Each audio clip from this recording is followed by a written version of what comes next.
Eine Reise in ein fernes Land.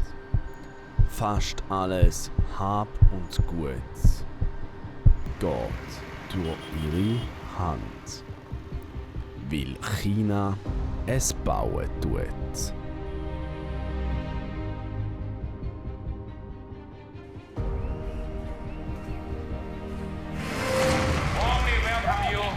Warmly welcome you to 2019. Huawei Schweiz hat mich auf China eingeladen, um ihre Heimat zu zeigen.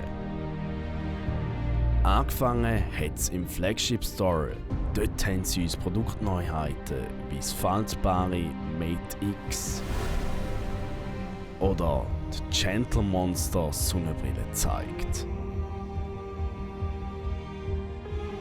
Von Huawei Pay, wo nur zum Zahlen von der China-Office ist, sowie die Features vom neuen Mate 30 Pro und den neuen Gadgets von Huawei, haben wir einiges erfahren.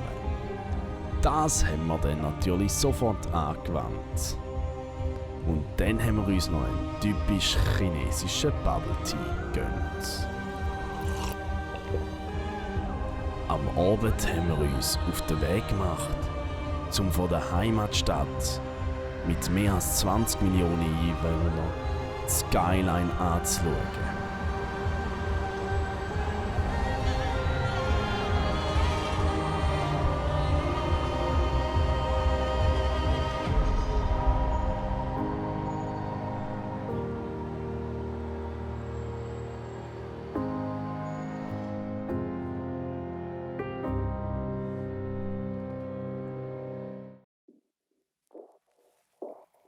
Live und Schaff, wunderschönes gutes Morgen. Wir haben es an Huawei Headquarter geschafft. Hier hinter mir ist ein kleiner Chill-Out-Bereich. Es ist recht ruhig hier. Das mitten in Shenzhen. Ich weiß nicht, ob ihr es jetzt gesehen habt, aber hier hinten ist ganz weit hinten ist das Headquarter, wo die 3 CEOs sind. Bei Huawei ist es nämlich so, dass es 3 CEOs hat. Jeder ist immer ein halbes Jahr drin, das falsch. Während dem halben Jahr ein CEO für einen falschen Entscheid treffen, sich die anderen 3 können, dort reinmischen. Des Weiteren sind immer noch 7 Leute in einem Entscheidungsteam, wo die Entscheidung zusammen mit dem CEO fallen.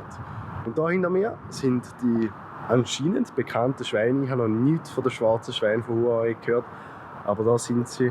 Und ich zeige euch jetzt noch ein paar Impressions vom Headquarter, bevor wir dann im Headquarter weitergehen, weil es ist, glaube ich, 2 Kilometer lang oder Quadratkilometer groß. Jetzt gehen wir nachfragen. Also, bitte geht's.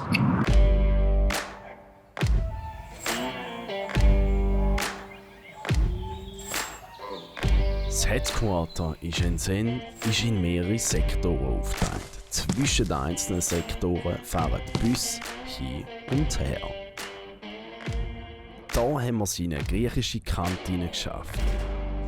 Der 7-Eleven ist ein kleiner Supermarkt, der im asiatischen Raum oft zu finden ist. Einer davon im Huawei Headquarter. Diese Kantine ist nur eine von vielen.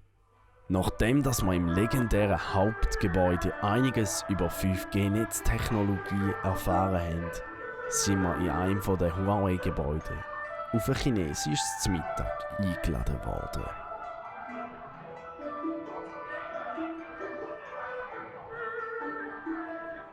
Mit den Stäbchen in Schwarz hat man gegessen und mit den Weißen ist das Essen auf den Teller geschöpft worden. Hier sind wir schon auf dem Weg auf den bekannten Campus in Guangdong. Der wird auch Oxhorn Campus genannt. Wir sind jetzt mit unserem Büssli von Shenzhen auf Guangdong gefahren. Vielleicht sehen ihr da hinter mir schon etwas, es sieht recht speziell aus. Und jetzt nehmen wir mal in Guangdong den Zug auf Paris. Also, are you ready for Paris? Oui, oui, madame. Okay, aus Paris ist irgendwie nichts geworden. Aber ich kann euch zeigen, dass in China auch Weihnachten gefeiert wird. Nicht so extrem wie in Europa, aber es wird auch in China zelebriert.